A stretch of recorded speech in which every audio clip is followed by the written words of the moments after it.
Raha ny taona 2025 no niorina ny tranony fikambanana mampihely baiboly malagasy, azo ambara noho izany fifatrana iny ireo fotodrafitrasa ao aminy. Volatra any amin'ny 2 miliara ariary anoanty no vola ilaina ao anatin'ny fanamboarana ireo fotodrafitrasa ireo, ikarakara hetsika izy ireo, entina itadiavana vola.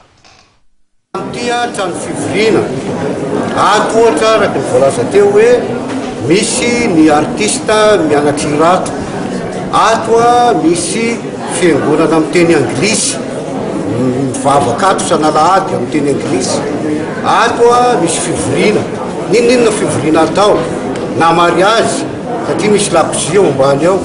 karaha tianao mariazy ato ny olona dia grande salle boty zany rehetrarehetra zany tsy nisy tsony zay fa hoe taona latsaka satria mitombo aingana be le fahavakisan'le trano dia tsy maintsy najanona izy. Zay la nilazaiko teo hoe finoana ny ipetrahantsika na ty zao an'io zao ato ihany azy. Le trano any ambony zany efa 100 taona mahery satria novidiny mampely baiboly izy tia tamin'ny 1965 5,700 dia taty aoriana taty amin'ny taona 20 no nanorenana ny zavatra hafa zany ho tohin'ny trano efatra nay be ao ambony ao io, trano tany be eo ambony eo fa tsy trano vato akory fa tena trano le tany